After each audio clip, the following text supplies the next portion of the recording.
அனைத்து பிரமிடு ஆன்மீக மன்றங்கள் சார்பாகவும் global Buddha school of meditation சார்பாகவும் இந்த இந்த தளத்திற்கு உங்களை வரவேற்கிறோம். பிதாமகா பிரம்மரிஷி அவர்களையும் வணங்கி உங்கள் அனைவருக்கும் என் வணக்கத்தை தெரிவித்துக் கொண்டு இந்த உரையை நான் ஆரம்பிக்கிறேன். இன்னைக்கு நாம பார்க்க போற தலைப்பு நேத்து பார்த்த அதே கான்செப்ட் தான். இன்னைக்கு நாம மீதி தொடர்ச்சியை நம்ம அதுல பாத்துக்கலாம். ஃபர்ஸ்ட் 5 விரல் கருத்து, பத்ரிஜியோட 5 விரல் கருத்தை தான் இப்ப தொடர்ந்து நாம பாத்துக்கிட்டு வரோம். அதுல 9வது கருத்தான அதாவது சிரவணம், சுண்டு விரல் சிரவணம் அப்படிங்கிறதையும், மோதிர விரல் மனனம் அப்படிங்கிறதையும், நடுவிரல் நிதித்தியாசனம் அப்படிங்கிறதையும், ஆள்காட்டி விரல் சகஸ்ரா அப்படிங்கிறதையும், கட்டை விரல் லோக கல்யாணம் அப்படிங்கிறதையும் நாம் பார்த்துக்கிட்டு வரோம். அதாவது சுண்டு விரல் சிரவணம் அப்படிங்கிறது கவனித்தல் அப்படிங்கிறத குறிக்குது. அதே மாதிரி மனனம் அப்படிங்கிறது அந்த கவனிக்கிறத நம்ம சிந்தனை பண்றது அப்படிங்கிறத நம்ம தெரிஞ்சுக்கலாம். நிதித்தியாசனம் அப்படிங்கிறது தியானத்தை குறிக்குது. அதுக்கப்புறம் சகஸ்ரா அப்படிங்கிறது அந்த தியானத்துல இருக்க உண்மையை உணர்றதுதான் சகஸ்ரா அப்படிங்கிறதையும் தெரிஞ்சுக்கலாம். அதுக்கப்புறம் லோக கல்யாணம் அப்படிங்கிறது மத்த மனிதர்களோட லோக கல்யாணம் அப்படிங்கிறது உலகத்துல இருக்க மக்களுக்கு நன்மைக்காக நாம உழைக்கணும் அப்படிங்கிறதையும் நம்ம தெரிஞ்சுக்கலாம். இதுல நம்ம என்ன படிக்கிறோம் அப்படின்னா, நேத்தும் இந்த தொடர்ச்சி நம்ம யசோதராவை பத்தியும் கிசா கௌதமி கதையை பத்தி எல்லாம் நம்ம பார்த்தோம். இன்னைக்கும் நம்ம அது சிரவணம் அப்படிங்கிறது ஆரம்பித்தது முன்னாடி சுவாத்தியாயா அப்படிங்கிறதுனாலையும் நம்ம சிரவணம் அப்படிங்கிற சுவாத்தியாயா கூட சிரவணத்தோட ஒரு பகுதி அப்படின்னு நம்ம தெரிஞ்சுக்கலாம். அதாவது நம்ம படிக்கிற புஸ்தகத்துல இருக்க ஞானத்தினாலையும் அதை நம்ம தெரிஞ்சு அதுக்கு நமக்குள்ள மனசுல நம்ம அதை ஆழ்ந்து யோசிக்கிறப்பவையும் அதையும் ஒரு சிரவணமாதான் அப்படின்னு சொல்லி சிரவணமா நம்ம கருதலாம் அப்படிங்கிறதையும் இந்த புக்ல அவங்க எழுதியிருக்காங்க. அதாவது இதுக்கு ஒரு கதை இருக்கு. அதாவது தில்சுக் நகர் அப்படிங்கிற ஒரு நகரத்துல இருந்து ஆழ்வாள் முரளி அப்படிங்கிறவங்க ஒரு இடத்துக்கு வர்றாங்க. அவங்க வர்றப்ப திடீர்னு அவங்களுக்கு பசி எடுக்குது, அவங்களுக்கு சாப்பிடணும்னு தோணுது. அங்க ஒரு பக்கத்துல ஒரு கடை இருக்கு, அங்க மிளகா பஜ்ஜி போட்டுக்கிட்டு இருக்காங்க. அவங்களுக்கு அந்த பசி நேரத்துல அதை சாப்பிடணும்னு அவங்களுக்கு தோணுனதுனால அவங்க அந்த சாப்பிடுறதுக்கு அந்த கடை மிளகா பஜ்ஜி போடுறத அவங்க போடுறவங்க அந்த பஜ்ஜிய ஒரு பேப்பர்ல காகிதத்துல சுத்திதான் அவங்க குடுக்கறது வழக்கமா இருக்கு. அப்ப இவங்க அந்த ஆழ்வாள் முரளி அந்த பஜ்ஜி அவங்க வாங்குறப்ப அது அவங்களுக்கு ஒரு பேப்பர் சுத்தி அவங்ககிட்ட குடுக்குறாங்க. அவங்க அந்த பஜ்ஜிய சாப்பிட்டுக்கிட்டேவும் அந்த பேப்பரை பாக்குறப்ப அதுல தியானத்தை பத்தி அந்த துண்டு பிரசுரத்துல அந்த பேப்பர்ல எழுதி இருக்கு. அந்த விவரம் எல்லாம் எழுதுனதும் அவங்களுக்கு அந்த அந்த அந்த துண்டு காகிதத்தை படிச்ச நேரத்திலேயும் அவங்க அந்த தியானத்தை பத்தி தெரிஞ்சுக்கணும்னு விருப்பப்பட்டு உடனே அவங்க வண்டி எடுத்துக்கிட்டு ஆந்திரா ஆபீஸ், அதாவது கர்னூல்ல இருக்கிற பயிற்சி மையத்துக்கு, அந்த தியான பயிற்சி மையத்துக்கு நேரா போய் அவங்க கிட்ட என்ன நடக்குது அப்படிங்கறத தெரிஞ்சுக்கிட்டு அங்க போய் தியானத்தை கத்துக்கிட்டு அங்க அந்த தியான பயிற்சியை தொடர்ந்து செஞ்சு அவங்க ஒரு சகஸ்ரா நிலையை அடையிறாங்க அப்படிங்கறத நம்ம இந்த கதை மூலமா நம்ம தெரிஞ்சுக்கலாம். அதுக்கப்புறம் அவங்க அங்க இருந்து அந்த கத்துக்கிட்டு வந்ததை அவங்க ஊர்ல ஆழ்வாள் அப்படிங்கிற அந்த ஊருக்கு எல்லாருக்குமே தன்னோட ஞானத்தை, அந்த தியான பயிற்சியை மத்தவங்களுக்கும் கத்து கொடுத்து அவங்களையும் அந்த அதீத நிலைக்கு அடையணும் அப்படிங்கிறதுக்காக அவங்க அந்த லோக கல்யாணம் அப்படிங்கிற செயலையும் செய்யறாங்க. இது இந்த கதையோட இதுலயேவும் அவங்க என்ன செய்யறாங்கன்னா, அந்த பேப்பர் பார்த்ததுமேவும் அங்க பக்கத்துல இருந்தவங்ககிட்ட இந்த இடம் எங்க இருக்கு அப்படிங்கிற அந்த ஆலோசனை கேட்கிறப்பவையும் சிரவணம் மனனம் அப்படிங்கிற 2 செயலும் அந்த இடத்துல வந்துருது. அதுக்கப்புறம் அவங்க தியானம் பண்றதுக்கு போய் அவங்க தியானத்தை பண்றப்ப அந்த நிதித்தியாசனம் அப்படிங்கிற செயல் நடந்துருக்கு.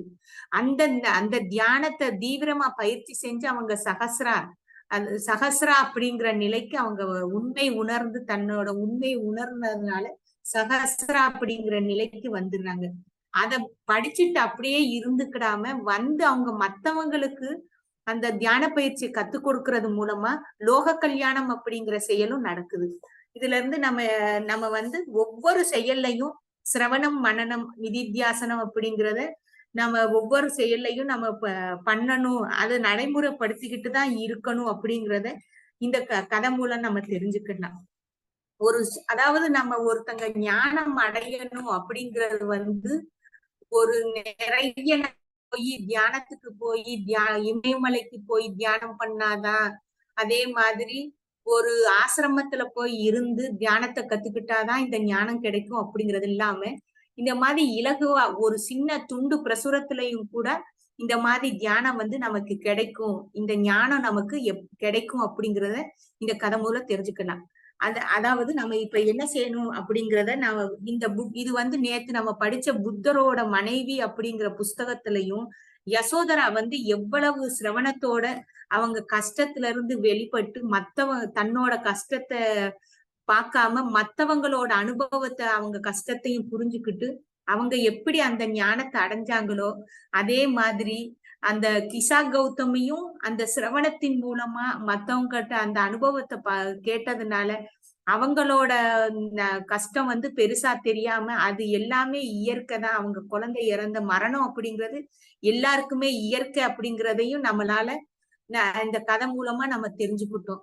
அதே மாதிரி இன்னொரு கதை வந்து இந்த சிரவணத்தை பத்தியும் இந்த டாபிக் சம்பந்தமா நம்ம இன்னொரு கதையும் பார்க்கலாம். ஹைதராபாத்ல ஒரு பெண்மணி இருந்தாங்க. அவங்களுக்கு 2 பசங்க. அவங்க ஒரு பையன் வந்து 17 வயசு, இன்னொரு பையன் 15 வயசு பையன். 17 வயசு பையன் வந்து பரீட்சையில ரொம்ப கம்மியா மார்க் எடுத்ததுனால அந்த வருத்தத்திலேயும் அந்த பையன் வந்து 3வது மாடியில இருந்து அவங்க கீழே விழுந்து அவங்க உடலை இறந்துடுறாங்க. அந்த இறந்த அந்த பையனை நினைச்சு அந்த தாய் வந்து ரொம்ப வருத்தப்பட்டு ரொம்ப சோகமான நிலையிலையும் அவங்க உடல்நிலை சரியில்லாம போய் அவங்க சாகர நிலைமைக்கு வந்துடுறாங்க. அந்த சமயத்துல அவங்களுக்கு ஒரு பேப்பர் மாதிரி அவங்களுக்கும் இந்த மாதிரி ஒரு புக் மாதிரி கிடைக்குது.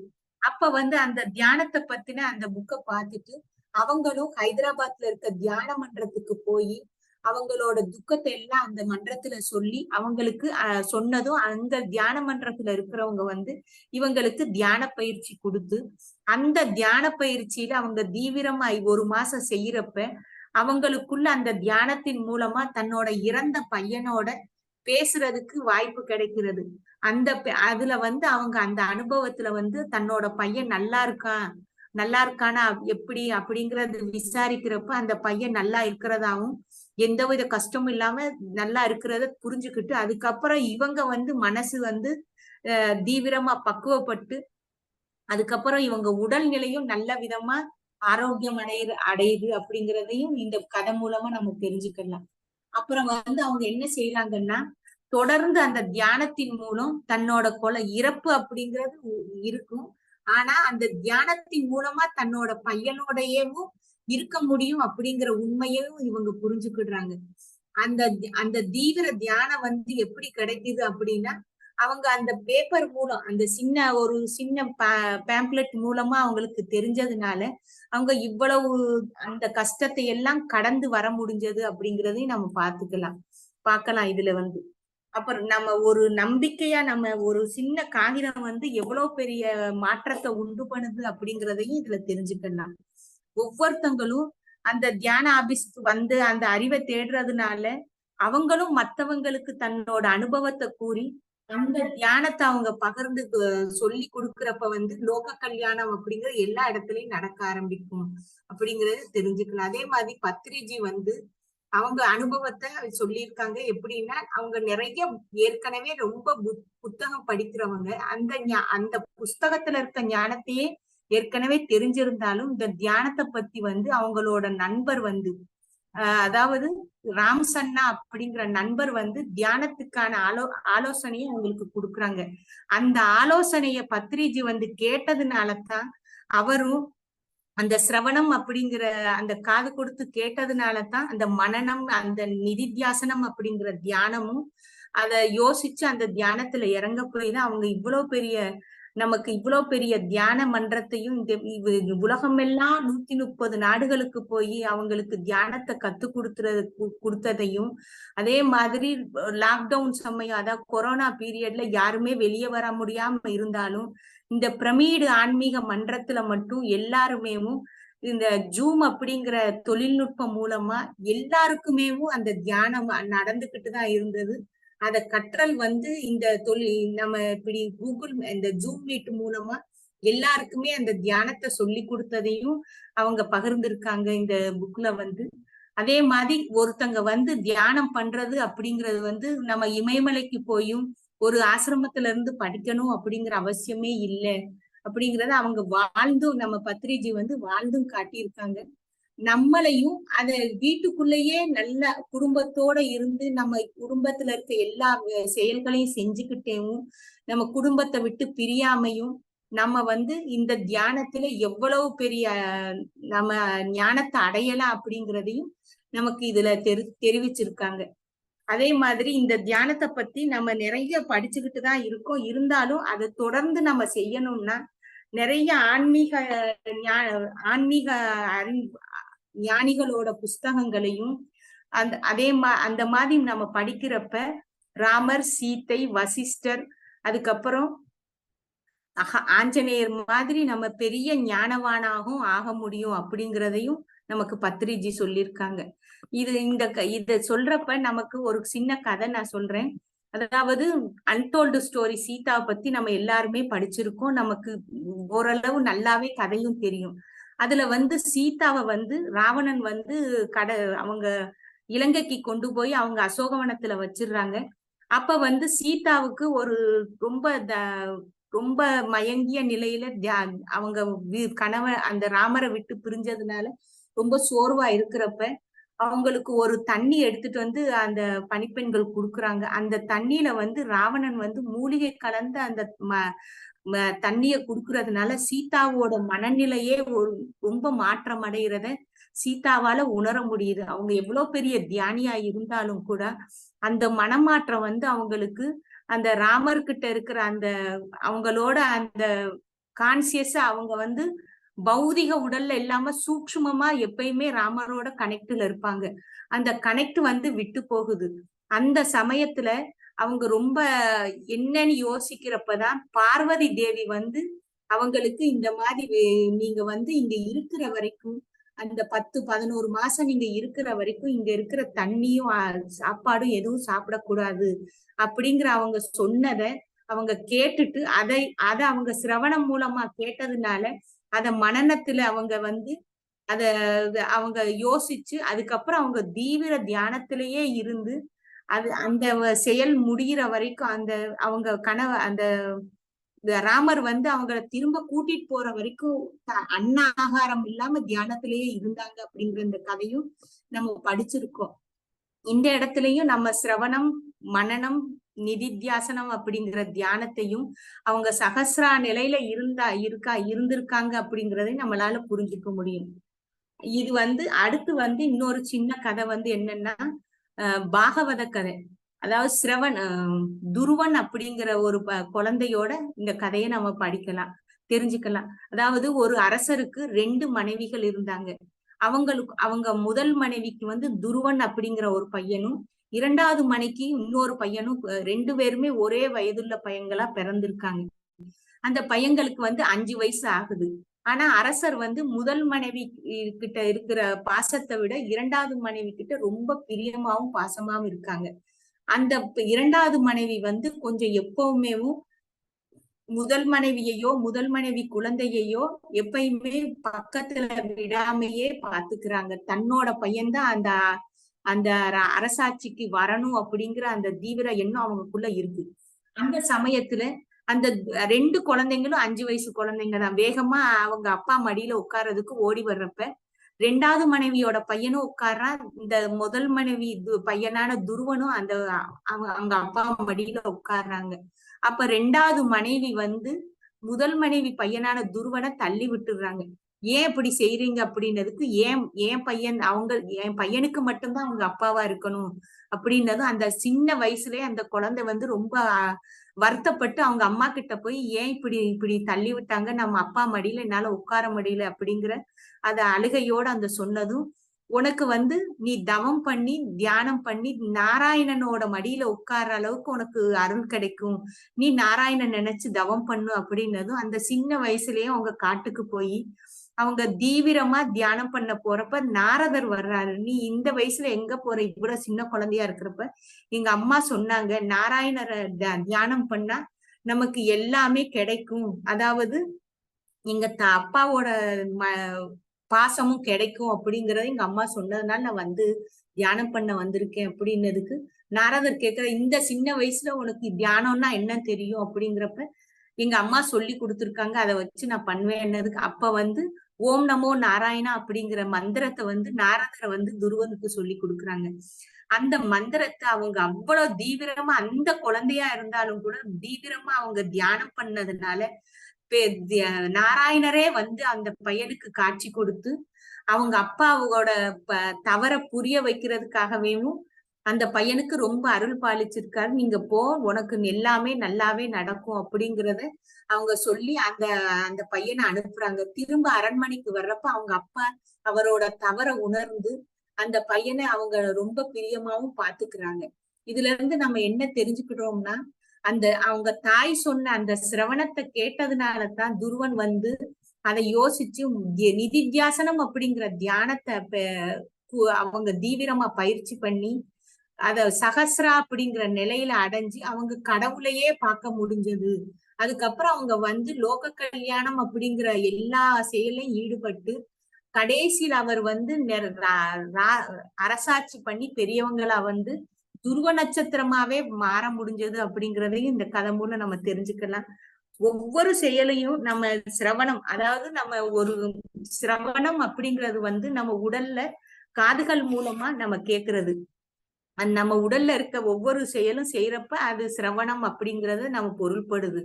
அதை நம்ம ஒவ்வொருத்தரும் அதை சிந்திக்கிறப்ப அது மனனம் அப்படிங்கிற செயல் நடக்குது. அந்த சிந்தித்ததை நாம உணரும் போது நிதித்தியாசனம் அப்படிங்கிற அந்த செயல், தியானம் அப்படிங்கிற செயல் நடக்குது. அந்த தியானத்துல வந்து நம்ம உயர்ந்த நிலை அடையிற போது அதுக்குள்ள இருக்கிற உண்மையை நம்ம உணர்றப்பதான் சகஸ்ரா அப்படிங்கிற அடுத்த கட்டம் நமக்கு கிடைக்குது. இந்த சகஸ்ரா வந்து பூர்த்தி அந்த சத்தியத்தை நம்ம உணர்ந்ததும் மத்தவங்களுக்கு நம்ம நன்மை செய்யறப்ப அந்த லோக கல்யாணம் அப்படிங்கறது நடக்கிறத நம்ம தெரிஞ்சுக்கலாம். இத மாதிரி நிறைய நம்ம இந்த ஞானத்தை பெறணும்னா நம்ம என்னென்ன பயிற்சி எடுத்து எவ்வளவு தீவிரமா நம்ம இருக்கணும் அப்படிங்கறதையும் நம்ம தெரிஞ்சுக்கலாம். அதாவது கட்டை விரல் வந்து லோக கல்யாணம், இது வந்து ஜாக்கிரதையா இருக்கிறத எச்சரிக்கை செய்து, அதாவது கட்டை விரல் வந்து லோக கல்யாணம் அப்படிங்கிற வெற்றியை குறிக்குது. அதுக்கப்புறம் ஆள்காட்டி விரல் வந்து சகஸ்ரா அப்படிங்கிறது வந்து ஜாக்கிரதையா இருக்கிறத குறிக்குது. நடு விரலான நிதித்தியாசனம் வந்து எப்பவுமே நம்ம புத்திய நேர்மறையா வச்சுக்கிட்டு தியானம் பயிற்சி தேவை அப்படிங்கிறத புரிஞ்சுக்க வைக்குது. அதுக்கப்புறம் மோதிர விரல் வந்து மனனம், அது வந்து எல்லாத்தையும் விட நடுவிரல் வந்து உயரமாவும் நம்ம விரல்லையே உயரமாவும் இருக்கும். அதனால அந்த தியானத்தை வந்து நமக்கு வழி நடத்துறதுக்கு இந்த மனனம் தேவை அப்படிங்கறது புரிதல் வருது. அந்த மனனத்துக்கு வந்து சிரவணம், அதாவது அவங்க காது கொடுத்து என்ன தெரிஞ்சுக்கிடணும் அப்படிங்கிறதையும் வழிவகுக்குது அப்படிங்கிறத நம்ம பார்த்துக்கலாம். இதுல அதுக்கப்புறம் நம்ம பிரமிடு மன்றத்துல வந்து எவ்வளவு பெரிய நிலையில, அதாவது இந்த புத்தரோட மனைவி யசோதராவை பத்தி நாம தெரிஞ்சுக்கிறதுக்காக புத்தரோட மனைவி அப்படிங்கிற புஸ்தகத்தை வந்து அமெரிக்காவில இருக்கிற ஜென்ட் சர்ரே அப்படிங்கிறவரும் சாமுவேல் அப்படிங்கிற எழுதின அந்த புத்தகத்தை நம்ம எல்லாருமே படிக்கிறப்ப நம்ம வீட்டுல இருந்தே யசோதரா மாதிரி இந்த இந்த மாதிரி நம்ம இந்த பிரமிடு தியானத்தை இந்த தியானங்களை நம்ம படிச்சு நம்ம ஞானம் அடைய முடியும் அப்படிங்கிறத இந்த இந்த கதைகள் மூலமா நம்ம தெரிஞ்சுக்கிட்டோம். இன்னைக்கு இந்த கதை வந்து நம்ம திரும்பவும் அந்த 5 விரல் கருத்தை வந்து நம்ம நல்லா நம்ம இம்ப்ளிமெண்ட் பண்ணத்தான் நமக்குள்ள இருக்கிற அந்த எல்லா கடவுள் நிலையும் நம்மளால வர முடியும் அப்படிங்கிறதையும் நம்ம தெரிஞ்சுக்கலாம்.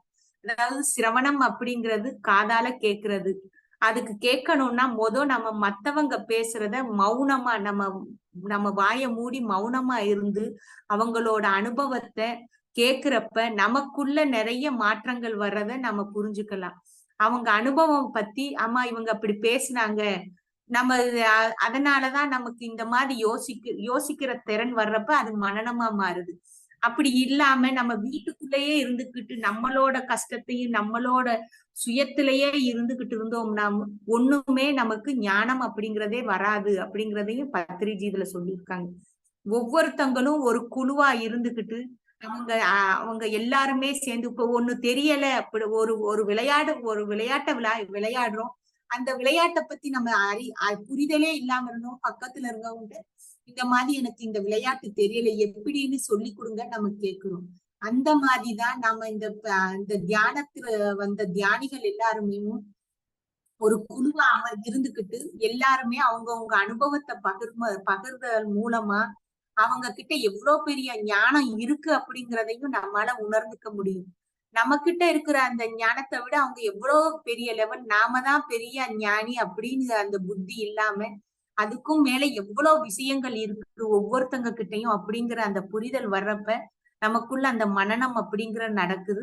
எல்லாரும் சேர்ந்து தியானம் பண்ணி நம்ம லோக கல்யாணத்துக்காக பாடுபடணும் அப்படிங்கறதுதான் மெயினா இந்த பத்ரிஜி இந்த கான்செப்ட சொல்லியிருக்காங்க. இன்னைக்கு இந்த இந்த இந்த 9 விரல் கருத்து 9வது கருத்து நான் இதோட முடிக்கிறேன் மாஸ்டர். எல்லாரும் இவ்வளவு நேரம் என்னோட கருத்தை கேட்டதுக்காக மிக்க நன்றியும் தெரிவிச்சுக்கிறேன். நன்றி மாஸ்டர்.